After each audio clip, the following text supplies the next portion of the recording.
Well, hey, good morning, everybody, and welcome to another episode of The Unlocked Show. I'm your host, Tracy Wilson.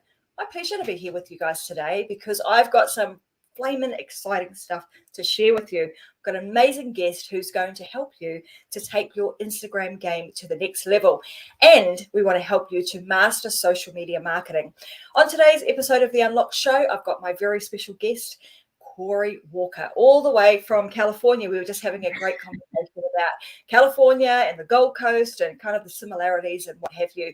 But Corey is also the author of Instagram for Dummies. She's written 4 books now. So I'm going to say that she knows a fair bit about Instagram and how to actually use it to your benefit for your business. So she's got an extensive experience across the digital marketing world. She's the owner of The Marketing Specialist. She's also a podcaster, just like me, and I absolutely love the podcasting world, as you guys know. And she's here to actually teach us exactly what we need to do today in this day and age, because things have changed with Instagram and how we can actually use it to our advantage. So welcome to the show, Corey. It's fantastic to have you here. Thank you. Thanks for having me. You're most welcome. Well, hey, let's kind of get started into this because quite interesting. Like, you've gone down the path of actually writing some books about this particular topic, and you went down the path of writing them under that brand of Instagram for Dummies, like the For Dummies brand. How did that all come about? How did you end up there? Yeah, so one of my co-authors, Eric Buteau, he had been writing for the Dummies brand and a couple other different books under different publishers. And so they had asked him to do an Instagram for Business for Dummies book. And so he knew how to write a Dummies book, but he hadn't gotten as much experience on the Instagram side of things. So he knew that I used it for my business and I used it for all of my clients. And so he asked me to co-author it with him. And then I had mentioned I was going to Social Media Marketing World and that I knew Jen Herman. And so they said, oh, it'd be great if Jen was a co-author too. And so we reached out to Jen and she said, yes, absolutely. I've been actually wanting to write this book for Dummies. And so it all just kind of happened organically. And we've been writing ever since together. And yeah, we work really well together. So we've been, yeah. Good to have people in the know, right, that have been and obviously done that brand before, and it being, that very iconic sort of brand. You think about the types of books that came out right in the beginning that were anything around sort of technology or how to do things. It was that Dummies brand. So I think it's a fantastic brand for you to have been involved in, and obviously your career has taken all sorts of twists and turns over a number of decades. How did you land on becoming an expert when it comes to Instagram, and why did you choose that platform in particular? Yeah, so I was on Instagram kind of in the earlier days, probably, I don't know, maybe 10 years ago. I started using it and I just liked that it was very visual. It was different from Facebook at the time. Now they're kind of all melding together, but I liked the fact that it was very visual. And so I just started getting, on there more and more. And then once Eric had seen what I was doing, he thought, oh, well, she really knows what she's doing on Instagram. And so after you write a book on Instagram, like while you're writing the book, you're also learning more and more and more. So that just kind of fed my knowledge because you have to take all your own screenshots and do all the testing and research and everything. So it just kind of strengthened my bond with Instagram. Absolutely. And obviously throughout that process, sort of learning, going back to those early days, 10 odd years ago, things have changed somewhat over the years. What sort of things have you seen change that maybe are really working nowadays that maybe didn't in the past, or that had been working in the past that are maybe not working so well now? Yeah. So, I mean, in the beginning, it was just photos. So, not even video. Stories didn't exist yet. And then, Reels is still not that old. So there was a lot early on that you couldn't do. So they keep adding, like, every year, they keep adding new things, and they basically look at what's working on one platform and they say, "Oh, we could add that on." So, we had stories. I think they originally stole from Snapchat, and then they tried doing IGTV for a couple years to compete with YouTube, and it kind of just never really took off. And then, of course, Reels is the TikTok ripoff. And now they're talking about some other more text-based thing that's kind of like Twitter. So all of those things have really changed. But I will say, in the beginning, when there were a lot fewer people on there, your stuff could get seen so much easier, and it seemed like more of a community. Like, I really knew, this one kind of big group of people, and we really interacted with each other. And now it's just so huge, and they've added ads to it and suggested posts. So that's really diluted, I think, the community a bit. So now that we've obviously seen a number of these changes, and Zuckerberg now kind of looking at different platforms and saying, well, I could take that piece from there and that bit from there and kind of try and mesh it all together to make something that hopefully will work. But as we've seen, IGTV didn't sort of pick up the way that they had anticipated it to. What would you recommend for somebody who is like starting out with Instagram? Because I think there's this myth out there that, gosh, I'm new to Instagram, it's been out for a long time, have I missed the boat? What would your Mhm. advice be to somebody who maybe has that mindset, and what can they do to get themselves up and going on Instagram now? Yeah, so I would suggest definitely posting, maybe once a day throughout the week. Weekends, I don't do quite as much because it seems like there's just not as many people on there. So I don't do a lot of weekend work. When I do put something out on the weekend, unless it's like a Sunday night, I don't get much traffic. So, but if you can get something out there Monday through Friday, and if you're going to do just regular posts, I would try to incorporate some carousels in there. Carousels seem to be favored a little bit more in the algorithm. And Instagram likes, say you have five, pages in your carousel. Every time someone goes through the carousel and goes to the next slide, Instagram is counting that as like a positive experience. So the more people that go through your whole carousel, the more they're going to show that piece of content. So if you can go ahead. So I was just going to say, so given that is, rather than just a stock standard post, given that a carousel is going to be more desirable to both the algorithm, but also to the end user, what Mhm. sort of things would you put in a carousel? Like, are we talking about creating like a story that, with that carousel that people can move through that actually tells a story? What sort of Yeah. things would you recommend people do with that? Yeah, so I love storytelling through that, just taking them through, a story that could be 5 to even 10. I usually cap it around 5 because I think people get fatigued. They just Hmm. stop. But yeah, if you can do a story that keeps people engaged and they want to go to the next slide, that's incredible. Another thing, it's a good way to teach something. So if you said, here's my 5 tips for, Instagram growth, and each page is a different tip, or steps, steps in a process. So anything that would naturally cause somebody to want to go through is going to be good. So those Mm. are the ones that I like. Yeah, and like I suppose what a lot of people have thought too in the past, and you've got the likes of Instagram and TikTok, and we will talk a lot more about Reels, but this concept of, God, I just don't want to get on there and have to be dancing around and acting a fool. What sort of stuff we've talked, these things that we're talking about here don't require any dancing, don't require, a lot of kind of creatives, do they? Do you see that the more you get more engagement on this type of thing than you would on, say, a dancing or those types of posts on Instagram?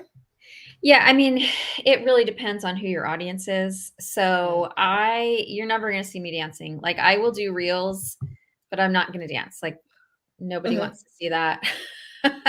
so, so I don't ever dance, but again, you can go back to storytelling. You could tell a story about something funny that happened to you, or you could just do a lip sync thing, somebody else's audio, or a lot of the really easy ones that are super popular right now. You could just be at your desk and film, the side of you typing on your keyboard, and then put some music to it, and then have either a quote or some tips that just, scroll over the screen. So there's Mhm. lots of things that you can do that don't require you to dance, and you don't have to thank goodness people are not doing the pointing at the different things on the screen so much anymore. That's kind of come and gone.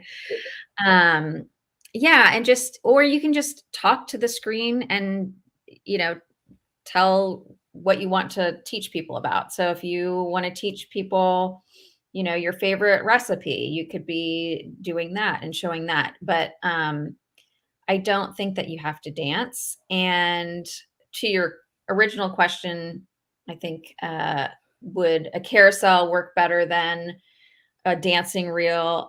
Again, it is your audience. So, Mhm. some audiences, especially like the younger audiences, they might get a million views on just a simple TikTok style dance. So yeah, it depends what your audience wants. And that's something that you really need to be clear about before you start creating any content is who am I creating this for? What would they like? I also like to tell people to think of a particular person, like maybe it's your ideal client, give them a name, give them kind of an age range, a gender, what types of things they do on the weekend, all that stuff, and then make your content for that person, and you'll have better success. I love that. And, I think that goes for anything marketing, right? Is just understanding who is it that we're actually trying to reach and why, what Right. is it that they're wanting, what actually matters to them.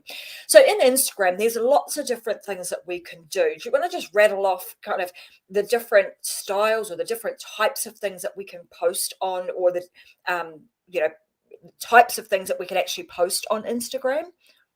Yeah, Like you mean reels and just stories and oh, sure. Yeah, okay. So I actually like to talk about it like a funnel. And so I put reels at the top of the funnel. So if you're thinking, you go like this. So reels are at the top of the funnel. And the reason I put it at the top is that Instagram, not as much as they used to go crazy with this, but they would show reels to just a huge, huge audience and a lot of people that weren't even your followers. So you could catch people's attention on a reel, and then that would get them over to your profile and over to your regular posts. And when I say regular post, I just mean, like one solid graphic or photo is just kind of a regular post.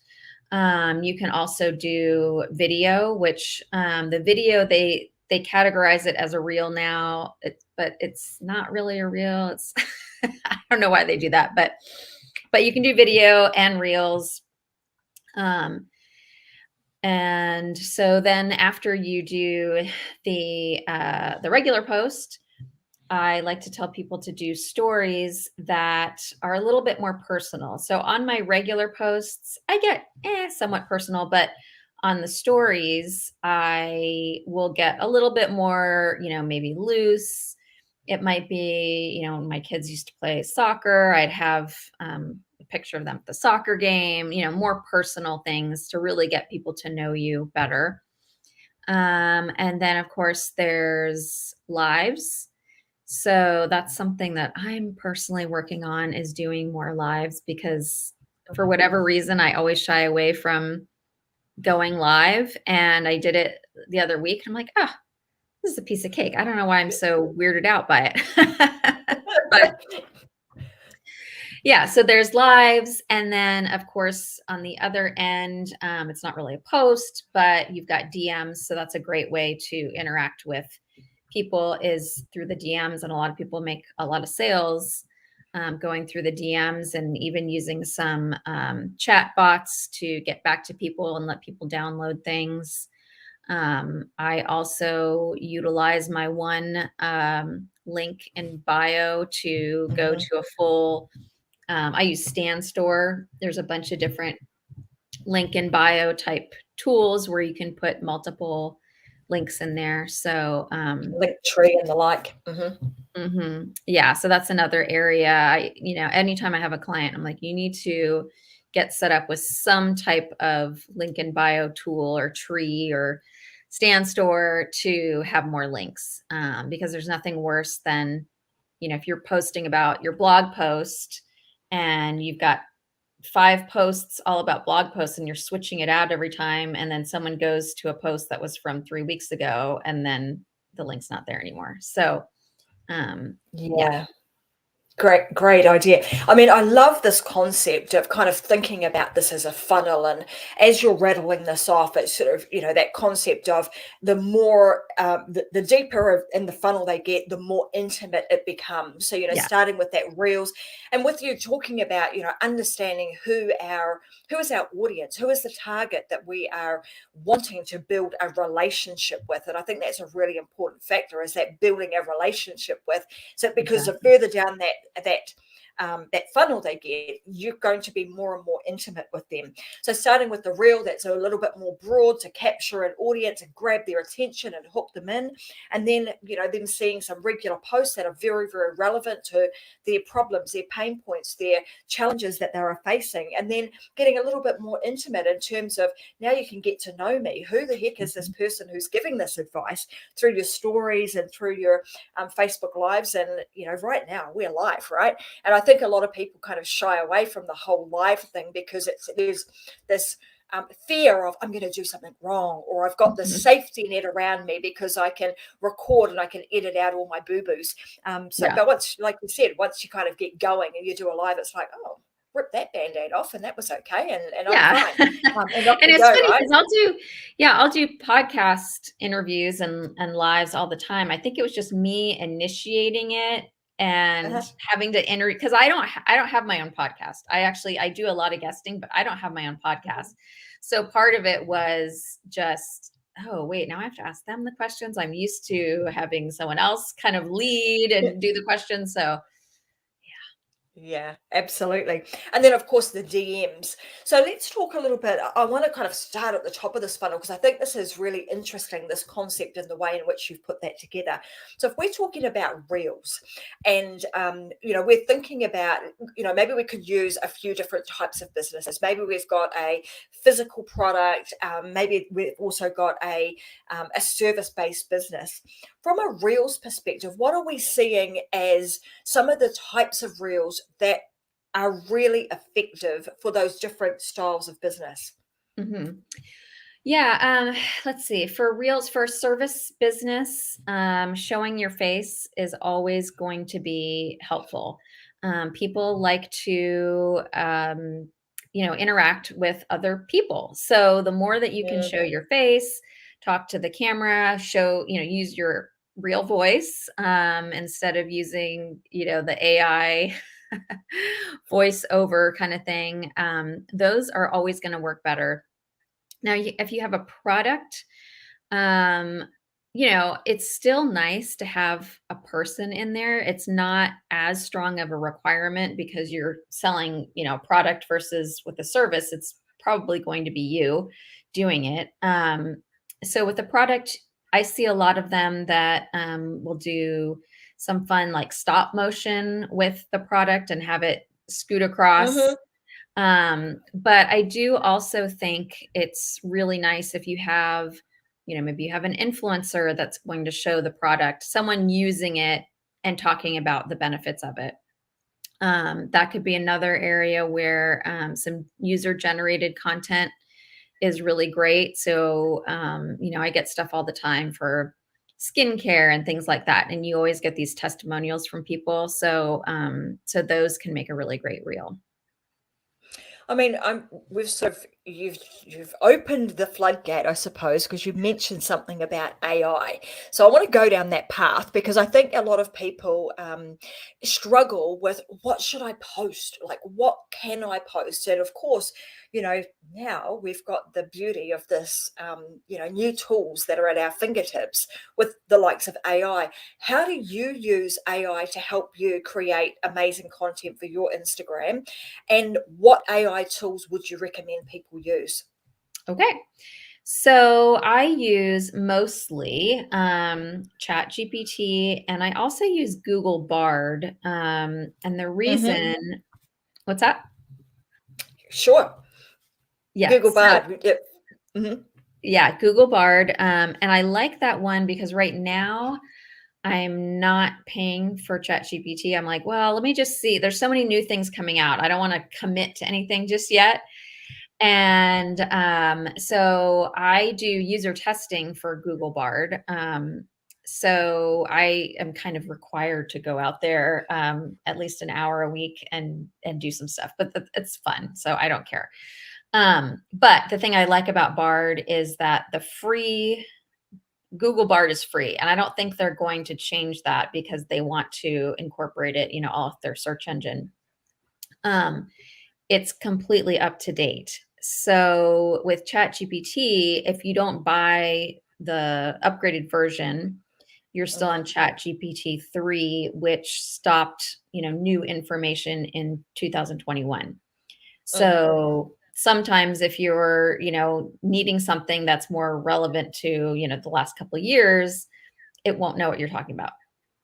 So, but yeah, so I use both, but I've been kind of leaning on Bard a little bit more. And if you haven't used Bard before, it works very similarly to ChatGPT. I think the learning model is somehow different, and I don't go that deep into it. I just know that when I put something in there, some prompt in there, um, it gives me about the same answer. And So, so what sort of things, like if you're using both of those, how are you using them to help you to create content? What sort of yes, things are you doing in there? yes. So I use them a lot to generate blog posts. So that's something, and with blog posts, I kind of do the full circle that goes back to social media. So I'll do the blog post, I'll post it to my website, and then I can also use ChatGPT to create the caption for it, and then I post basically a photo of something relevant to that blog post, and I'll post it on Instagram, and then I'll use my link tree to link it back to my website. So that's driving traffic to my website. So I use it both to create the blog and to do the caption, although sometimes I still, just out of habit, I write the caption myself, Hmm. because I can just do it really quick, and then I just do. But you can have it write the caption for you, and you can over time have it, through your prompting, start sounding more and more like you and feeding it some of your other content so that it gets to know you. And one thing I didn't realize until recently is that if you have one chat open, so say you write a blog post and it spits out, this blog post, you can keep talking to it more and more, and it knows what you're talking about if you keep it within that line of chat. So, I'll have it spit out something, and then I'll just make it friendlier.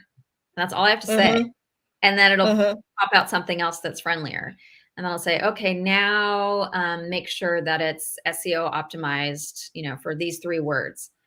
And then it'll do that. So you can just keep feeding it this information, and it will keep on revising it. Or you can just get really good about your prompts up front and see what that does. Yeah. But going back to your And other question. Well, I suppose the other thing is, I use ChatGPT on the regular too, so I've become quite an avid user of ChatGPT and Google Bard. But being able to use, I have the paid version, so being able to use some of the templates that are inside of Mm-hmm. ChatGPT for the templated prompts, and then, like you say, you've also got the opportunity to be able to get it to change the tone, change the style of in which it's writing. I've got a question here because I know that a lot of people, I've seen this a lot, sort of come up on social media with people saying, oh gosh, you can tell when it's been written by AI. Given that you've been in this game for quite some time, I'm sure you've written thousands and thousands of blogs and thousands of posts yourself. And then now you're starting to use the likes of, AI, ChatGPT, and Google Bard. Have you seen any difference in engagement? Like, what have you seen? Has there been any change in what you've been doing from when you used to do it yourself to using some of these AI tools? I have not noticed a difference, and I will say that I do kind of go through that iterative process to make it sound more like me, or sometimes I will just have it kind of write me a good outline or write me something that's kind of good, and then I'll go back in and I'll mess with it and rewrite it myself. But it's for me a lot of times it's just a really good brain kickstart. So most of the time, I'm not relying on it 100%. So I still do work on it to make it sound like more like me. But so I haven't seen a big difference because I'm not putting out just generic crap, basically, Yeah, yeah.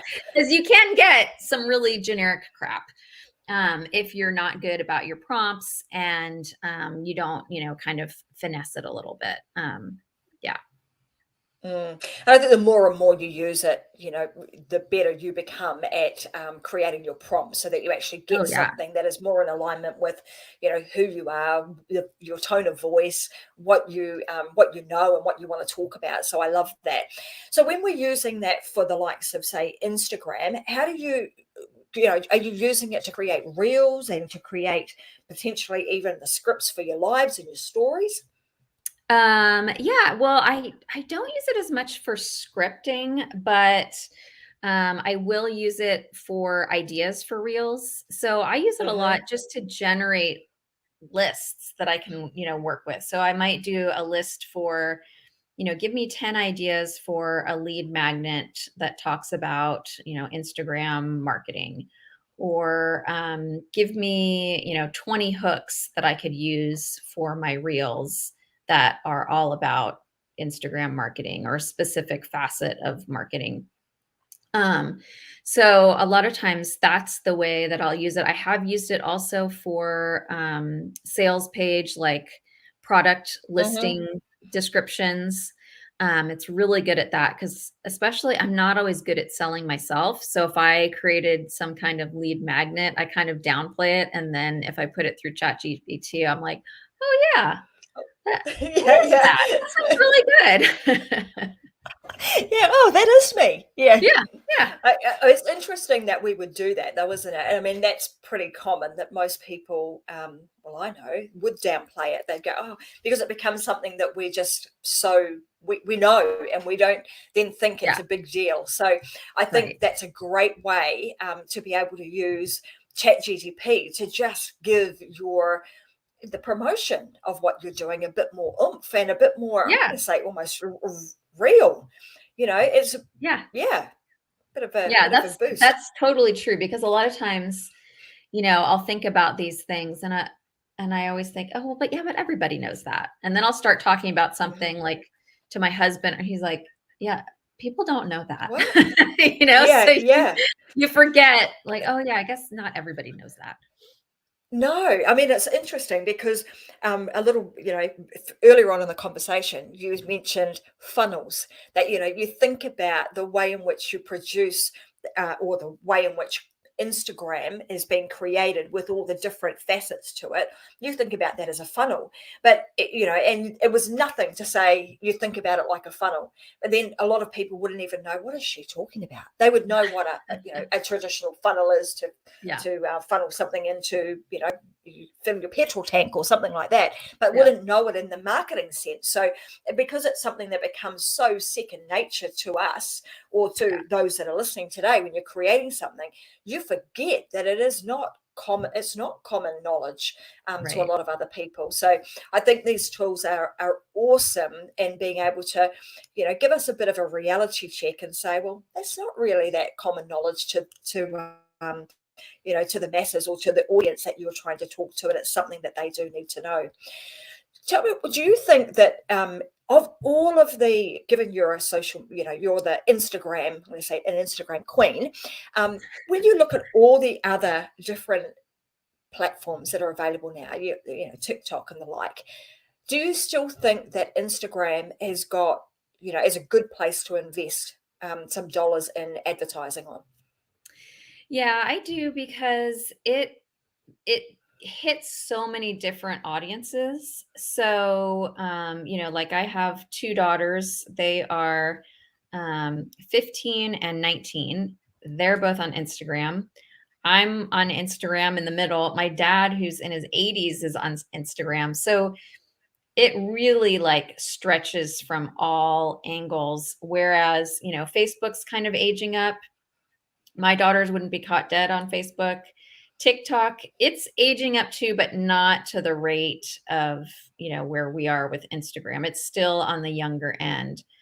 So I like that Instagram really hits, so many different people. And if you're looking to target someone, your audience is going to be there somewhere. So I like that. I like that it has so many different tools. I mean, I joke that it's always ripping off other tools, but it has become such an all-in-one thing. So, if you don't like doing reels, there's other ways that you can, reach people. Whereas TikTok is more, standard, all video first. I mean, Facebook's like that way as well, but like I said, it's gotten a lot older. So if you wanted to reach a young audience, but maybe didn't want to do everything TikTok style, Instagram's still better. So, yeah. And I wouldn't say that, just to sell books, but I do believe that Instagram is it's so multifaceted, and it reaches so many people that I think it's still a really good place to be for business. And given that it is so multifaceted, it would be easy for people to get a little bit lost and a little bit, I'm going to say, messy on that platform. How important is it for you to create like this cohesive brand, and how should someone go about doing that? Yeah, well, I mean, it's easier now than ever. I am a big Canva fan, so that's my other Mm-hmm. AI tool. Like, a Mm-hmm. lot of people don't think of Canva as AI, but they have put so much AI into Canva at this point. But even if you don't use the AI part of it, Canva makes it really easy to put together a brand guide. And so, yeah, pick a few colors, maybe do some research more into, your person, your client profile, and think of what colors they might like. Fonts, they're readily available. Pick, two good fonts that you can use, and try and stay consistent with those. Mm-hmm. Nothing drives me crazier when I go to somebody's Instagram page, and they're in business or whatever, and they've just got all this random stuff, like every different font, and they're reposting other people's stuff, and it makes my head hurt. And what they don't realize is they're not establishing a brand that other people will recognize. So if they're just posting, all different colors, all different fonts, other people's stuff, there's no brand recognition. Whereas, I have two main colors. I have basically one main font that I'll do in different weights, Mhm. but that's about it. And so I feel like my stuff is very recognizable.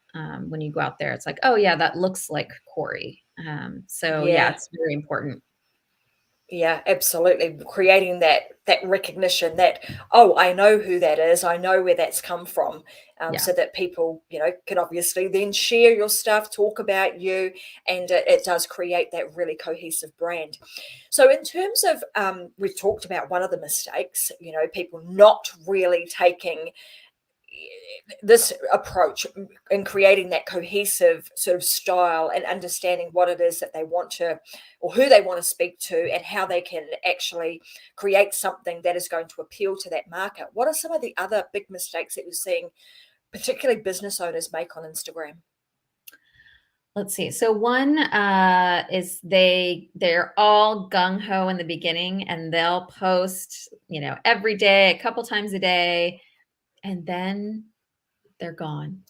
And so you don't Mm-hmm. see them again for, 3 months, and then they'll pop on and be like, "Oh, I got to get back on." And then they're good for a week, and then they're off again. So if you're going to do that, I would say, don't even bother, because the algorithm is not set up for you to, come and go like that. They like that consistency, and so does your audience, because if you're putting out good quality content, they want to see that on a regular basis.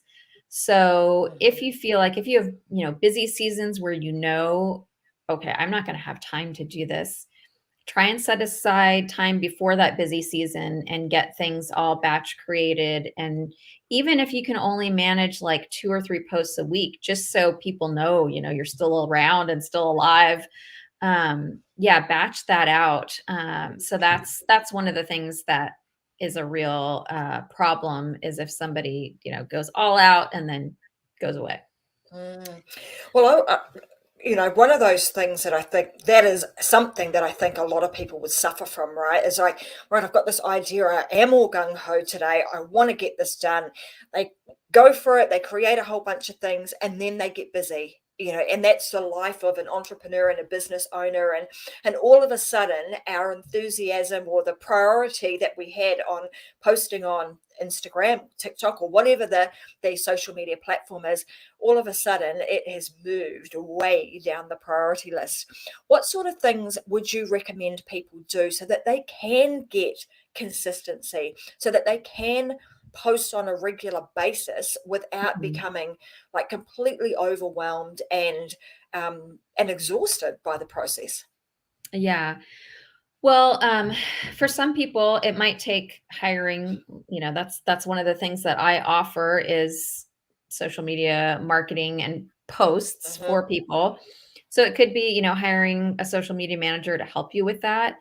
It could be getting a virtual assistant. I have a virtual assistant, and he helps me tremendously by, coming up with content for me that he will design things, and then I'll go in and I'll tweak them, and then I write, or chat GPT might write my captions for me. So, sometimes you just need to admit that you need help. Like, you just don't Hmm. have enough hours in the day. But if you want to do it yourself, either have, set aside on your calendar, block one day a month or one day a week, or maybe, like, a lot of times I like to do it Friday afternoons, because it seems like everything's kind of quiet, and, people are already kind of taken off for the weekend. So I don't get a lot of emails in. So I will, on Fridays, try and plan out my week, and then I like to use Later to schedule all my posts. Hmm. There's so many different ones out there, but Later I like, and I put all my client accounts into Later as well, because it's an easy platform. It's not as expensive as some of the others. Um, yeah, so if you can set aside some time, or hire someone that is good at, taking a little bit of direction, and then, going for gold, that is super helpful too. Well, I'm going to ask a question that I know is going to be on, lots of people's minds is, all right, so if I want to hire somebody to do this, what can I expect to have to pay somebody to help me create this type of content? Mhm. Yeah, I mean, it really depends on how much content you want them to create, what kind of content. I have some people that I work with that I just do, a few posts a week, and it'll be like $500 a month. But then I have some that I do reels and all sorts of things, and it's in the, thousands, and multiple, they're not just on Instagram, they're other places. But if you Mhm. hire a VA, you can hire a VA for anywhere from $5 to, $40 an hour, just depending on, where they're located and things like that. So, if you're on a budget, you might want to try getting a VA to help you with that, and just being very specific about, the hours that you want them to work. Mhm. So now's probably a great time to ask you. I mean, I know you and your team do this sort of thing. So I've got what's the best place? So if somebody wants to hire you and your team to do this, what's the best place that they can go to get in touch with you? Yeah, you can go to themarketingspecialist.com. And you can also take a look at my Instagram account, which is Corey C. Walker or just Got at it. Corey C. Walker. Got it. Yeah, so either of those places you can DM me, but yeah, my website is themarketingspecialist.com. So that's probably the best way to learn a little bit more about what I do, and see some of the books and other things I have to offer on the site. So I've just popped up on the screen, guys, the two places that you can go. So themarketingspecialist.com. And then you can also go and find Corey on Instagram, Corey C. Walker. And we'll make sure that we've put that into the show notes so that you can also hunt her down, and, you can follow her and learn a whole lot more about Instagram from Corey. I know you've got a bunch of other things on the go. And one of the things that I think is really important, or is a huge opportunity for us in this day and age, is to be able to create multiple sources of income. Mhm. Gone are the days where you went and got a 9 to 5 job and that was your only source of income. Nowadays, it's so much simpler for us to be able to create these different streams. What have you got going on? I know you've got some pretty exciting stuff. Want to tell us a little bit about that? Yeah, well, I've had several digital products. So those are on my link in bio, and they're on the website. And those have been fun to create, just simple, ebooks and things like that that are all about Instagram. And I have one on Reels. But my latest thing that I just came out with today is a mug shop. So I created a bunch of fun mugs that are all kind of women's empowerment type of mugs, and those are also on my website. There's a little tab for mugs. So yeah, it's just there's so much that you can create now, and there's so many ways to get it out to the world that I thought, okay, I'm gonna just check this out and try it. And I've Uh-huh. already sold a few mugs today, so you never Well, there know. you go. I mean, I love it because, talking to other women like you who have, been down the path of, okay, well, I've got to create these sort of knowledge-based products, selling, your knowledge, your ebooks, your courses, etc., etc.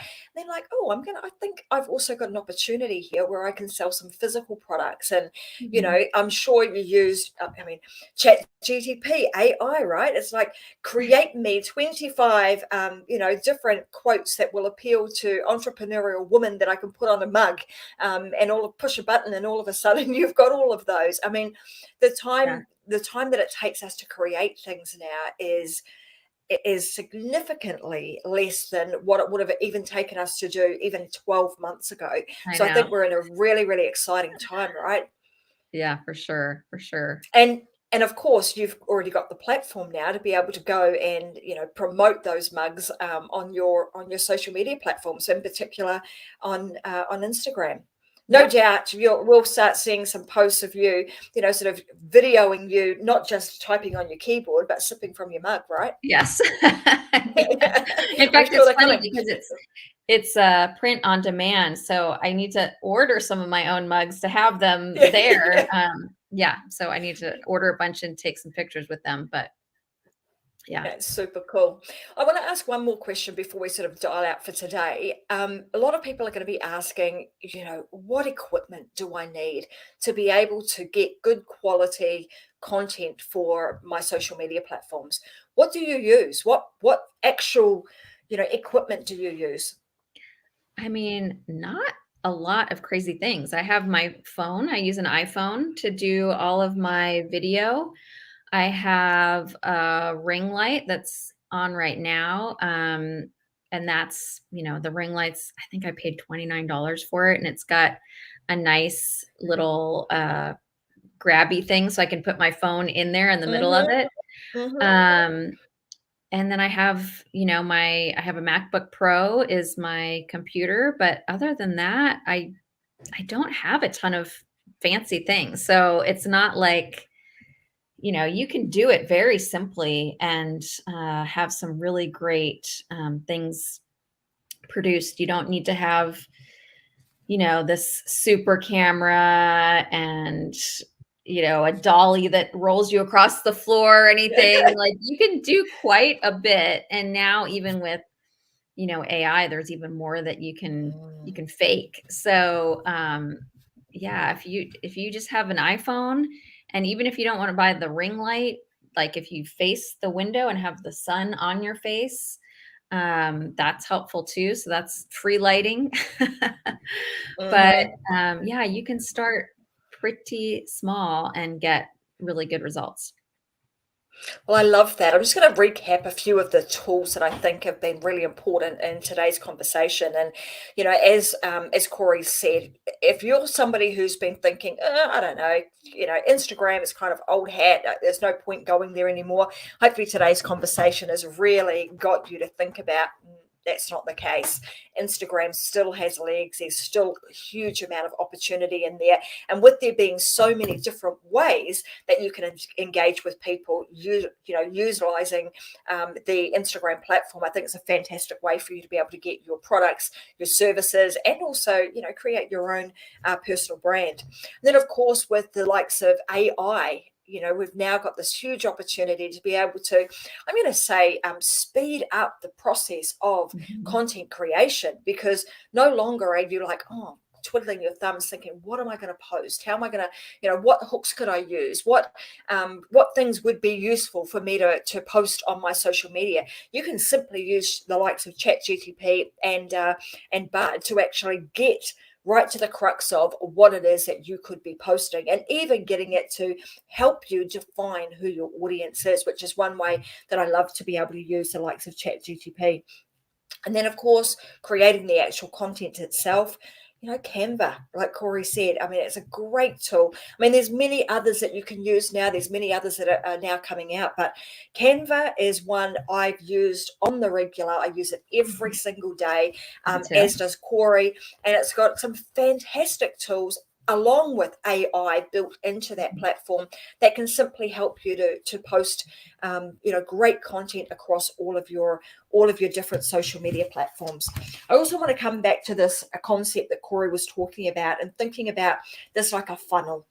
So if you're going to be doing anything on Instagram, we want to think about it in this sense. Start wider with reels. Utilizing reels to get out and start to create some hooks to draw an audience in, and then once they're on your page, you can start creating some regular posts that are really targeted to overcome, their challenges, their fears, their insecurities, etc., and provide solutions to what it is that they're looking for through your posts. And then, of course, you get a little bit more intimate as you start creating some stories, and then your Facebook lives, and then you may have an opportunity to actually engage in a way more intimate conversation with people through their DMs.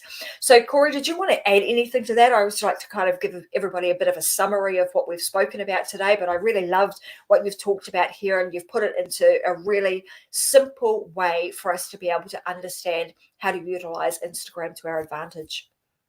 I think you covered it. Yeah, I think we're good. Awesome. Well, guys, I know Corey's got 4 books out, so you can go and find all of those. They are on Amazon. If you go to her website, which is The Marketing Specialist, I'll just pop that up on the screen again. You can head on over there. You'll see Corey. You'll see all the things that she's created, and you'll also have the opportunity to be able to get your hands on those books. So if you're new to Instagram, or even if you've been on it a little while and you just want a bit of a boost and you're trying to figure out what do I need to do to really get some traction here, then go ahead and buy the books. And of course, seeing as she's, the Instagram queen, you have to go and check her out on Instagram. So Corey C. Walker, make sure you head over there. You connect with Corey, follow her, and you'll also learn a lot more about how to use Instagram to your advantage. So guys, I hope you've enjoyed today's episode, all things Instagram. If you have learned something today, then I'm sure that there's somebody else in your life that would also love to listen to today's show. So make sure that you share this with a friend who has a business that maybe, they're utilizing Instagram, or they would like to increase their exposure on Instagram. Then share this episode with them. You can find us on Facebook, you can find us on YouTube, and also all of the major podcasting platforms will also have this episode available. So it's really, really simple to be able to share it with everybody else. Other than that, I'm going to see you guys again for another live episode of The Unlock Show next Wednesday, Brisbane time at 10 a.m. Thanks so much for joining us. Thanks very much, Corey. Fantastic conversation with you today. And I look forward to continuing to, for us to be able to do more together in the future. All right, guys. Thanks very much. Have a great day. Bye for now.